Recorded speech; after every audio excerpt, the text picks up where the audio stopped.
Ni finfine havis 2 semajnojn da libertago samtempe. Ni devus fari aŭtovojaĝon al hazarda loko, kiun ni ne konas. Kion vi pensas?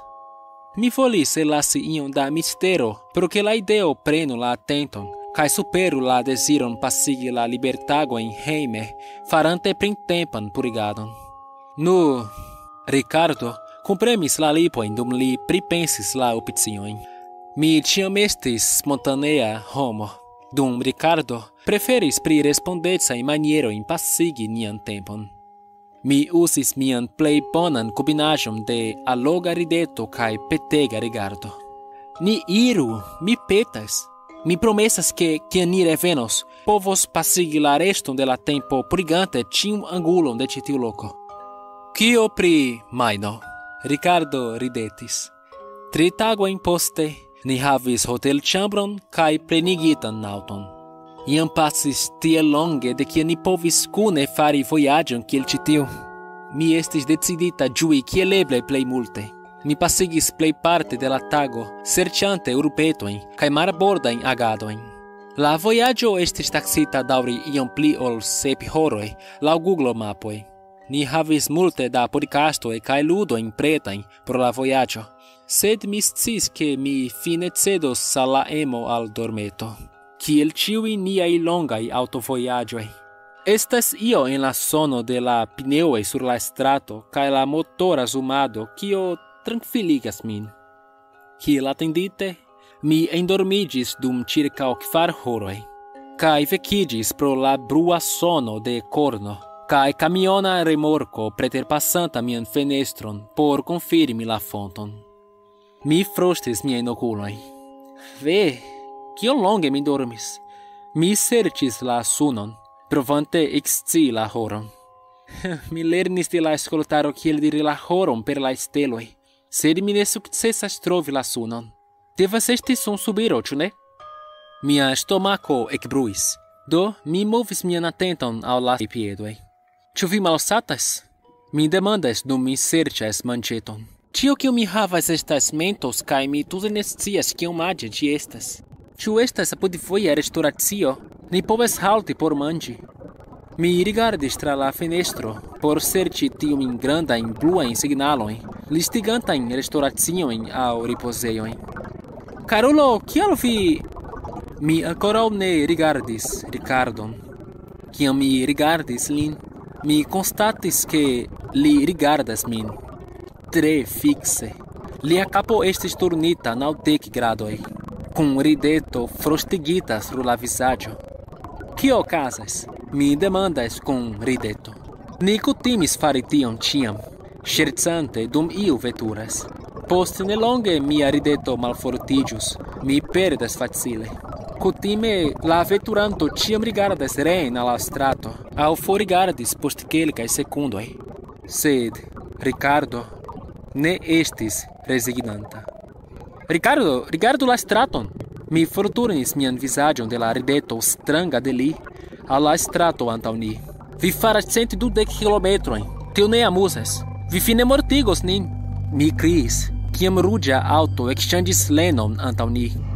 Ricardo ŝanĝis lenon glate, ĉirkaŭirante la aŭton reen al la antaŭa leno. Li rigardis miajn okulojn la tutan tempon. Li daŭre fikse rigardis, eĉ ne ekrigardante la retrospegulon, eĉ ne iomete flanken. Liaj okuloj estis fiksitaj al la miaj. Lia rideto neniam ŝanceliĝanta. La stranga afero estis kiel aspektis liaj okuloj. Ili ĉiam estis mia plej ŝatata afero en Ricardo. Profunda muska verdo, kun perfekte longaj okulharoj. Sed nun ili aspektis pli malhelaj iel. Mi bezonis iom da tempo por konstati ke estis liaj pupiloj.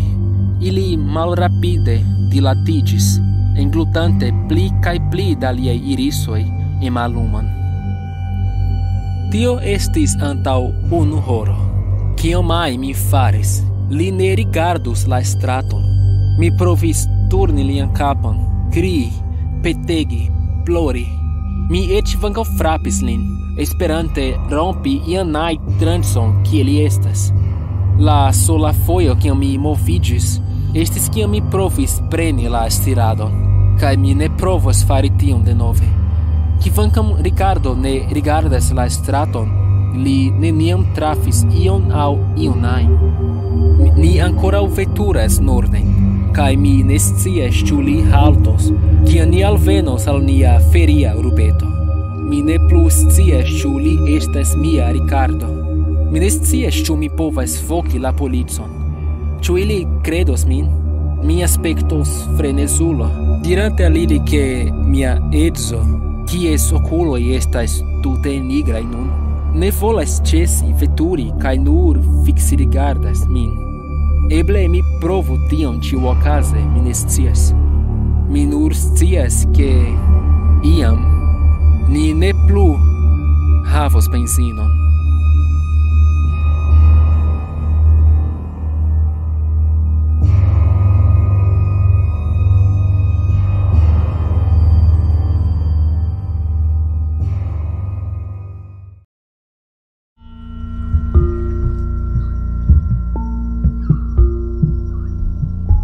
Mi pensis ke ni iam elĉerpis la benzinon, sed la fuelmezurilo malrapide turniĝas en cirklo, ŝajne malpleniĝante antaŭ ol repleniĝi maldekstrume en senfina ripetado. Mi ne dormis denove de kiam mi vekiĝis en ĉi tiu koŝmaro. Mi ne sentis min laca, mi ne malsatis. Mi eĉ ne sentis la bezonon uzi la necesejon, kio ne estas normala post tiom da tempo en la aŭto. Ĉio kion mi sentas estas la rideto de Ricardo. Liaj lipoj kunbiĝintaj super liaj dentoj, pli longaj ol kiel mi memoras. Ni certe veturas dum horoj nun. Mia korpo kaj mia menso scias ke pasis longa tempo. Miaj kruroj estas maltrankvilaj. La horloĝo sur la centra konsolo preterpasadas hazardaj nombroj kaj estas neeble diri kiam mi vekiĝis. Estas evidente taglumo ekstere, sed ĉiufoje kiam mi rigardas tra la fenestro, mi ne povas trovi la sunon. Antaŭ horo, mi vokis la policon. Almenaŭ ŝajnis antaŭ unu horo. La horloĝo de mia poŝtelefono malaperis. Mi malfermis la klavareton kaj numerumis 911. Kun la telefono premita sur mia dekstra orelo kaj okuloj rigardantaj flanken al Ricardo, mi retenis la spiron, atendante la vokon trapasi. Post kelkaj sekundoj de silento, mi fortiris la telefonon por kontroli la ekranon. Ĝi diris vokado, kun 3 punkto skribiĝanta denove kaj denove. La voko ne funkciis. Mi pendis kaj provis denove. Ankaŭ nenio. Mi rigardis la angulon de mia poŝtelefono por kontroli la servon. Anstataŭ tiuj 3 baretoj aŭ 4G, estis dirite neniu servo, kun eta simbolo apud ĝi. Mi fiksrigardis provante rekoni la formon. Mi ĵetis mian poŝtelefono al la planko kun anhelo, kiam mi rimarkis ke la simbolo estis rideta mien simbolo. Antaŭ ĉirkaŭ 30 minutoj, mi provis malsuprenigi la fenestron por ke mi povu pli bone vidi ekstere. Mi tenis la fingron sur la butono, dum la vitro malsupreniris. Freŝa aero vipanta rapide al mia vizaĝo. Mi rerigardis Ricardon por vidi ĉu li reagus. Mi nur vidis tiun pli kaj pli konatan rideton, tiun aĉan rideton.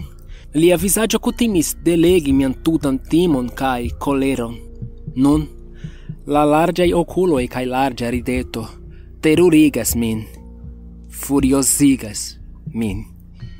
Mi metis mian liberan manon sur la fenestron por senti la aeron. Tiam la fenestro haltis, kaj mi rimarkis ke la maldekstra mano de Ricardo ne plu estis en la stirado. Li ŝlosis la aŭtomatajn fenestrojn. Kial vi faras tion? Mi ne komprenas. Mi demandis tion jam centfoje, sed ĉiufoje miaj vortoj estis plenigitaj de pli da veneno. Ricardo, bonvolu respondi min! Ĉu vi nur faros tion por ĉiam? Kion vi volas de mi? Kion mi povas... Ah! Mi sentis akran doloron dum mia dekstra mano estis dispremata de la supreniranta fenestro. Mi ne sentis ĝin supreniri dum Ricardo premis la butonon sur sia pordo. Mi panike provis liberigi miajn fingrojn. Ricardo, ĉesu tion, malfermu la fenestron! Mi rigardis lin, larmoj fluantaj de miaj okuloj, buŝo malfermiĝinta en hororo dum la viro kiu mi amis ridetis al mi. Tiu rideto estis la lasta afero kiu mi vidis, anta ol mi svenis pro la doloro batanta laŭ mia brako. Kiam mi renkonsciiĝis, mia mano estis libera, sed sur la fenestro estis la vortoj ne, ne, ne, ne, ne, en deformaj ruĝaj literoj. Estis aliaj aŭtoj survoje. Mi provis freneze altiri ilian atenton. Mi sfingis, mi kriegis, mi frapis sur la fenestro. Mi prenis mapon de la orienta marbordo kiun Ricardo ŝatis konservi en la malantaŭa sidloko. Mi elstaringintis per steletoj nian vizitotajn lokojn, kiujn mi pensis ke ni ĝuos. Mi traserĉis en mia mansako por plumo. Mi faris la vortojn helpu per grandaj bluaj literoj trans la mapo.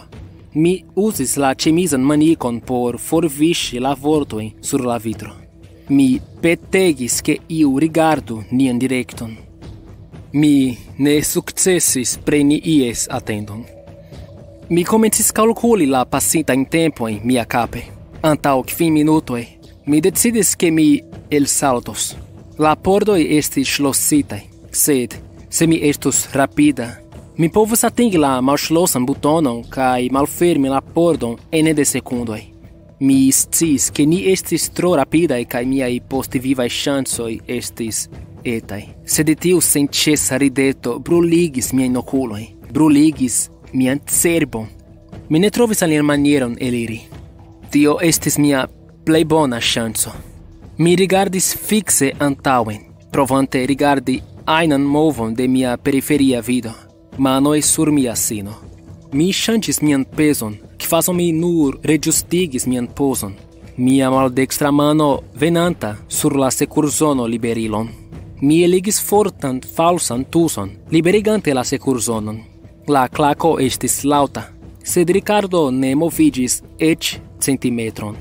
Mi sentis esperon, rigardante lin singarde dum mi direktigis la zonon al la retira pozicio. Li daŭre ridetis, daŭre fixe rigardis. Mi povis vidi mian vizaĝon reflektatan en tiuj grandaj pupiloj. Mi povis vidi miajn larĝajn okulojn reflektitajn en la liaj, mian bruston ŝvelantan pro la maltrankvilaj spiroj. Dum mi tenis lian rigardon, mia dekstra mano trovis la pordan klinkon. Adrenalino plenigis mian koron. Mi kalkulis en la kapo. 3. Svito gutis de mia frunto en mian okulon. Ĝi pikis, kaj mi palpebrumis por forigi. 2. Mi prenis la klinkon pli forte, streĉante miajn muskolojn por la baldaŭa elsalto. 1. Ĉu la buŝo de Ricardo ekmoviĝis? Mi hezitis. Ĉu Ricardo estis ankoraŭ tie, malantaŭ la dilatitaj pupiloj kaj falsa rideto? Mi tiris la klinkon kaj ĵetis min dekstren, aŭdante la ventan fajfon en miajn oreloj. Tempo estis senfina. Mi rigardis reen al la vizaĝo de Ricardo por la lasta fojo. Ni vidis unu la alian, lia nova mieno nun nemovema. Li ne provis malhelpi min. Mi kliniĝis malantaŭen. Mi fermis miajn okulojn, frapante la asfalton, kun nenio krom maldika ŝtofo por protekti mian korpon. Ne gravas la aĉan rezulto. Mi estis eskaponta. Mi englutis aeron por plenigi miajn pulmojn, kvazaŭ mi rompis la akvosurfacon post esti sube tro longe. Mi estis en nia aŭto, la sama aŭto, la sama Ricardo, sama rideto, sama vojo, sama difektita konzolo, la sama neevitebla frenezeco. Mi provis pensi ĉion kion mi povis pensi. Mi provis mesaĝi, sed ĉiuj fiaskis. Mi vokis ĉiun numeron konservitan en mia poŝtelefono. Atendo. Tinha numero Cron 1. Mi malfermis la plej ŝatatan sekcion en mia poŝtelefono kaj premas la unuan numeron. Io sonoras. Nekredeme. Mi rigardis al la poŝtelefonujo ĉe la ventolilo, kie kuŝas la poŝtelefono de Ricardo. Estis neniu lumo, neniu vibrado, nenio. Mi forprenis mian poŝtelefonon por certiĝi ke mi vokas la ĝustan numeron. Mi ja vokis tiun de Ricardo. Mi malrapide remetis la poŝtelefonon sur mian orelon. La sonorado ĉesis. Saluton, Evelino.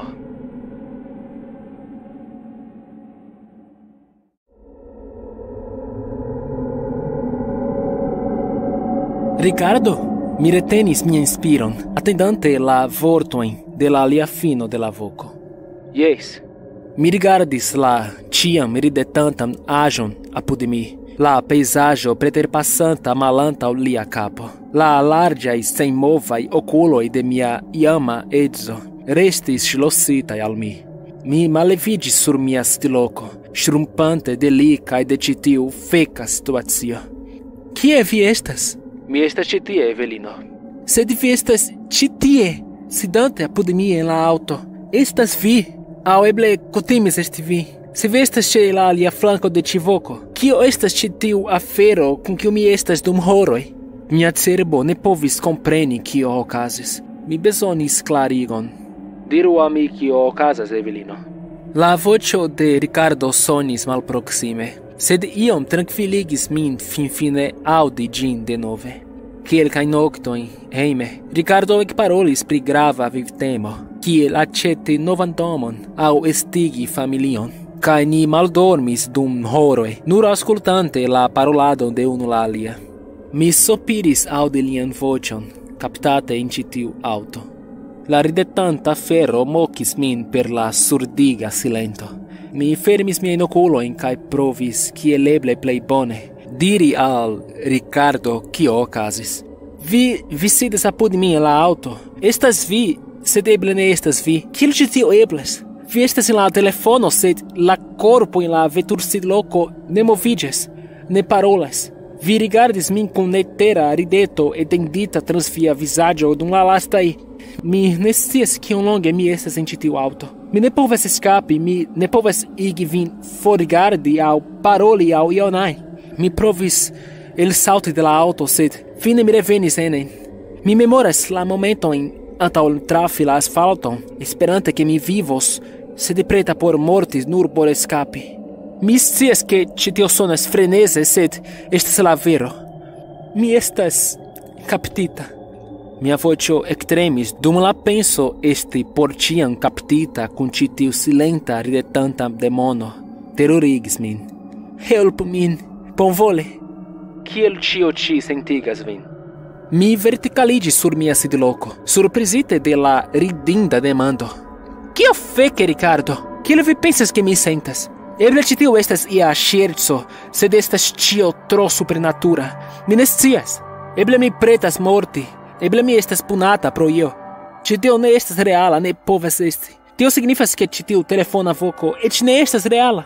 Mi konsideris pendigi la vokon, sed eĉ se mi estis punata, aŭdi la voĉon de Ricardo estis ia neklara konsolo. Ĉu vi diras ke vi pensas ke vi estas punata? Mi tiris mian hararon en ĉagreno. Mia menso estis ne plu sana. Ĉi tiu tuta konversacio kun Ricardo devis esti kreita de mia menso.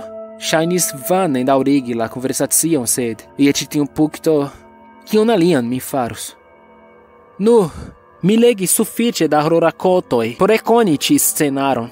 Mi estas kaptita ĉi tie en ŝajne senfina infera mondo. Pensu, Evelino, ĉu vi faris ion pro kiu vi devus esti punita?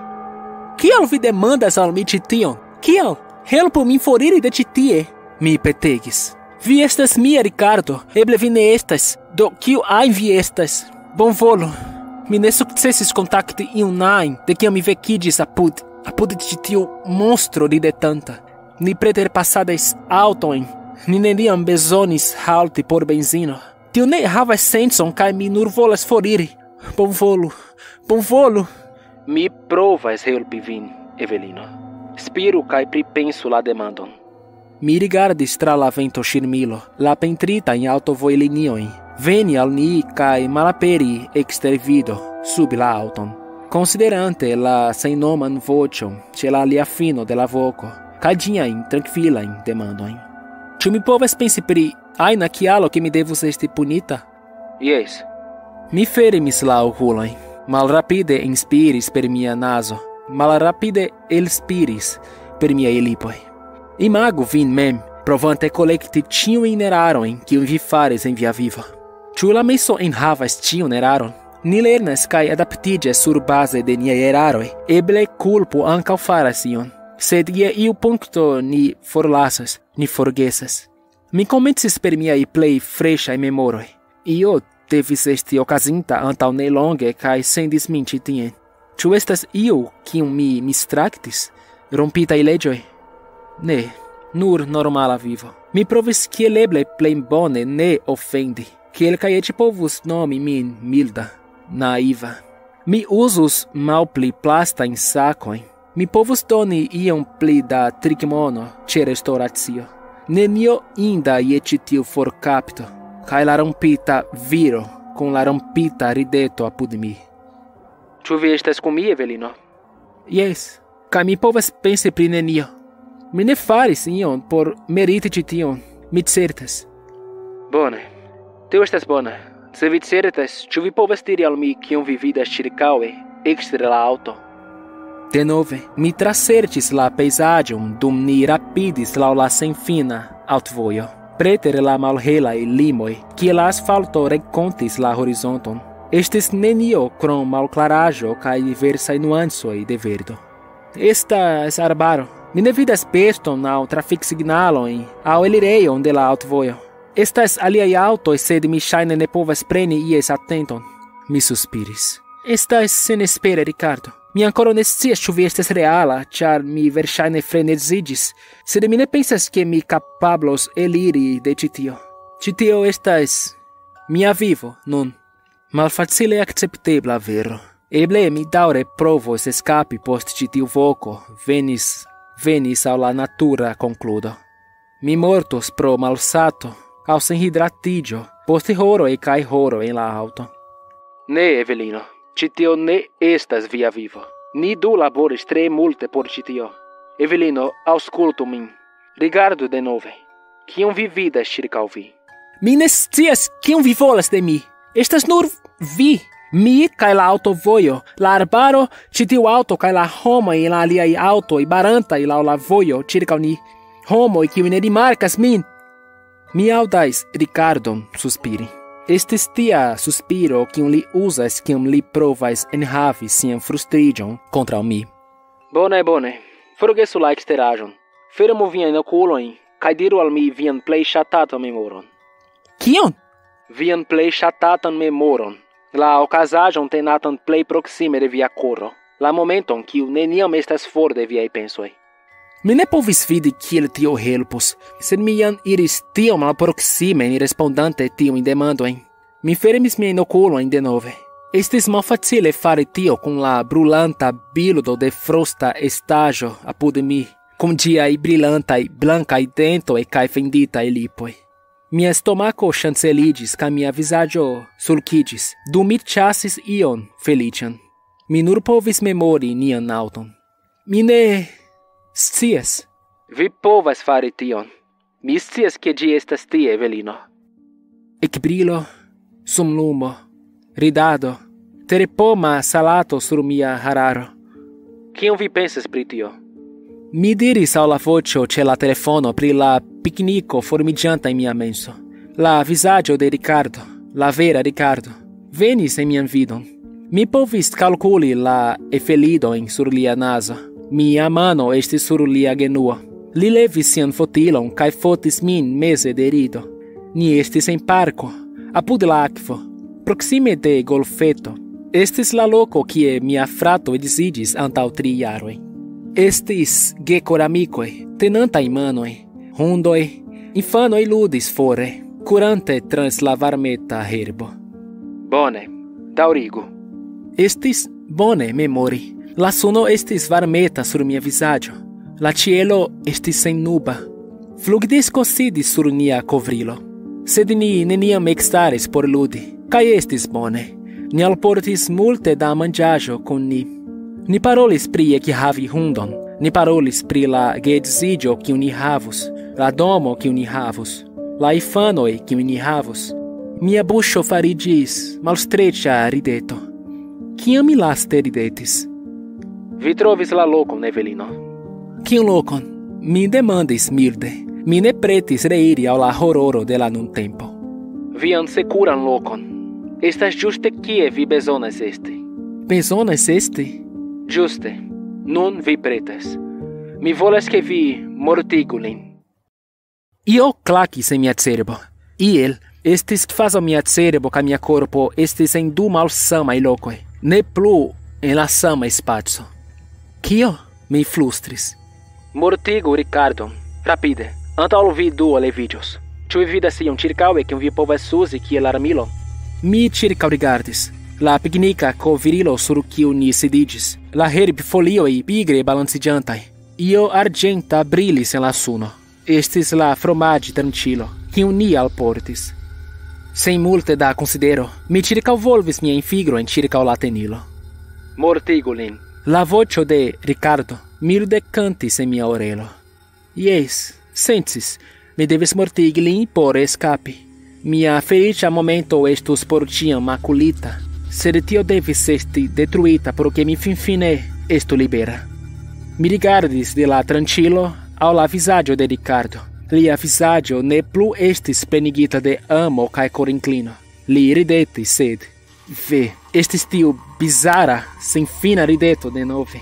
La teruro invadis la sekuran spacon kiun ni konstruis. Ni estis reen en la aŭton. Mia perdita aventuranto tenanta la stiradon con sia colo tordita al mi je perfecta 99 angulo. Mi tenis la tranĉilon.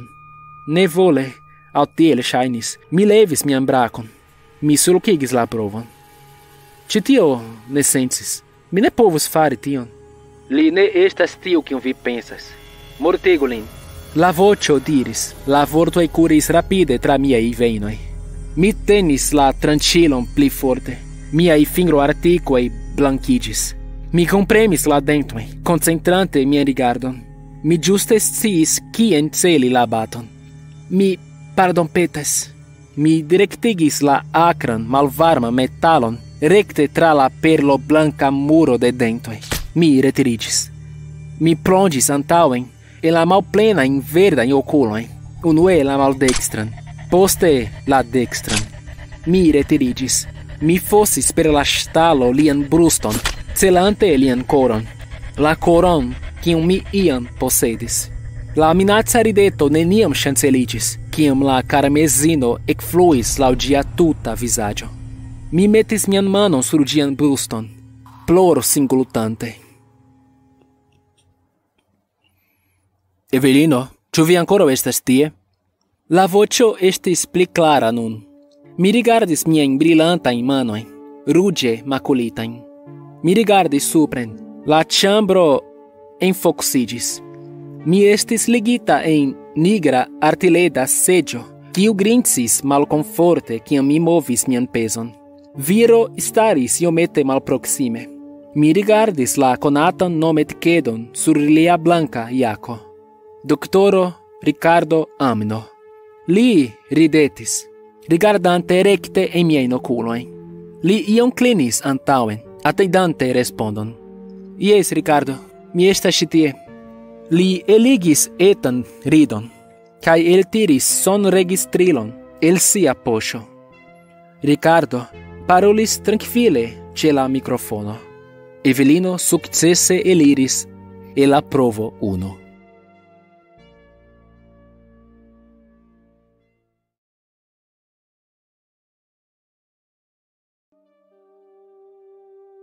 Saluton, mi estas Erikso. Se vi tre ŝatas mian kanalon, la filmetojn, la rakontadojn, bonvolu konsideri aliĝi al la Patreon-paĝo de la kanalo. kie vi povas subteni mian laboron.